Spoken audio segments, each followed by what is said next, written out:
I don't have luck with shopping at the moment, seriously. I went out yesterday and the camera's flat. I go out today, we get to the place, go to get baby out of the car.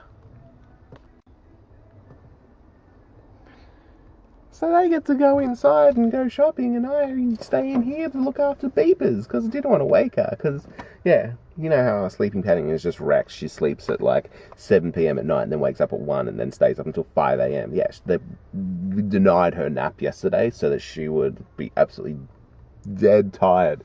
She went to sleep at like 10 p.m, and, yeah, she slept all the way through until 9 this morning, so... And the problem with that is that, yeah... she fell asleep in the car, so morning nap is kind of good, because then she won't need to have one later on today, but I don't get to go shopping, I have to sit in the car. Hello, good morning. It's all good and well living where we are now, and it's a new house, and the rent is a little bit cheaper, etc, and the house is bigger, so the baby can roam around, she has her own room, but seriously, I really don't like living out there. I mean, in terms of suburbs from the centre of the city, the suburb we used to live in compared to the suburb we are now, it's only a little bit further out, but out northern suburbs are far more built up, because they were the first suburbs to be made, because coming from the centre of the city going north, it goes directly to Sydney, so going north from the city, that's where all the main suburbs were built first. So going west, it's yeah, that's a lot of open land still, so I don't know. I don't really consider it to be a city suburb where we are now, and I mean, it's not that I used to go on trams and go up and down Sydney Road all that much, but I don't know, I miss being it as busy as what it is.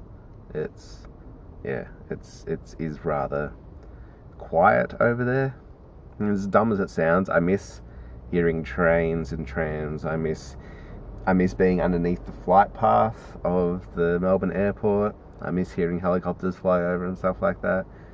All that white noise that just generally fades away, and you don't even notice it when you live in a certain area for so long. You do notice it once it's gone. It's just dumb like that. But yeah, I don't know. If the option was there, and we could find a house again in this area, I would move in a heartbeat. Because, yeah, I really don't like living where we are now. Just part of the reason why we move so much, I guess. So we've already been in this place 6 months now, so that's more than enough time to, like, for me to form an opinion as to what I think of the suburb, of the house, etc, etc. But yeah, I miss living in northern suburbs quite a lot, actually. Yeah, I'm waiting for you. What are you doing? You're all happy because you're going to have a bath. Doing the spinny spins. Get in a bath? Get in the bath. Hop in the bath.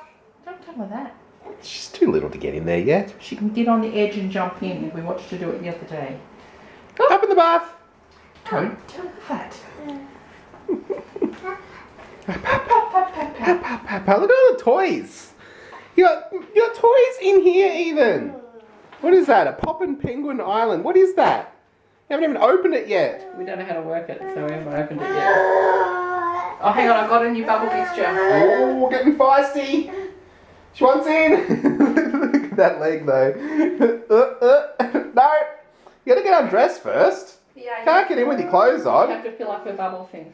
Bubble bubbles. Alright, Uncle, fill your bubbles. Good night, guys. Zha's asleep really early, so hopefully that means she'll wake up really early and not in the middle of the night. I was just talking to Mum about some stuff, and yeah, I was overhearing on the TV tonight on this show. They're doing Mental Health Month, and yeah, this chick was talking about how she suffered from anxiety her whole life, and she's a comedian in Australia and everything like that. And yeah, she suffered from anxiety and she went to the doctors about it and everything like that. And he explained to her how when your brain has anxiety or stress or is anxious or anything like that, your bowel is like your body's second brain.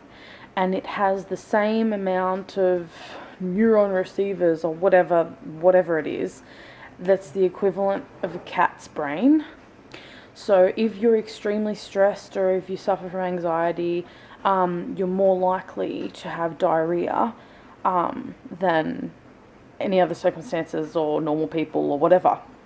So my whole relationship with Ramos, like after the first 3 months, most of you know I had to go vegetarian, and my lactose intolerance was at an all-time high. Every time I ate meat, it would just go right through me. And yeah, as soon as I broke up with him, I was able to just go back to normal eating. Like, my lactose intolerance wasn't as severe, my meat intolerance was non-existent, and my mum looked at me and she goes, so he was literally giving you the shits.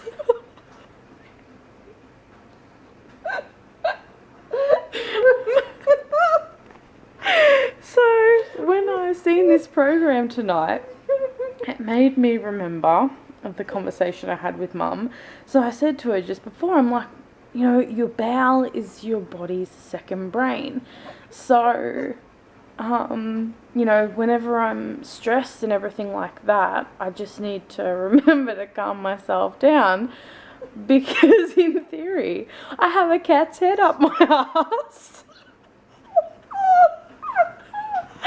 And it will cause me to shit at any time.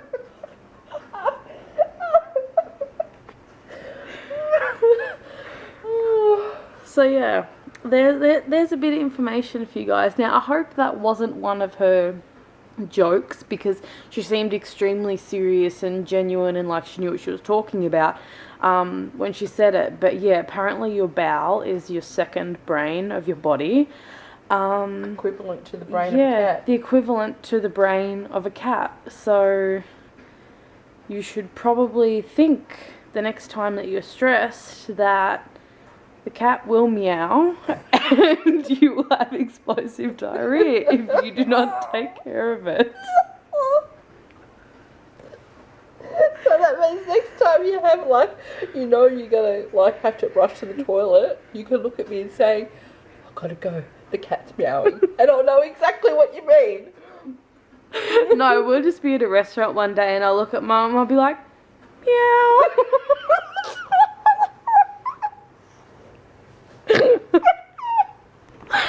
Oh my god. So yes, that is all from us tonight, guys. I hope you learnt something new. Yeah, they learned that they've got a cat up their ass. Yeah. Yeah, cat. Shove right up there. I always told you cats are evil. I can't even go there.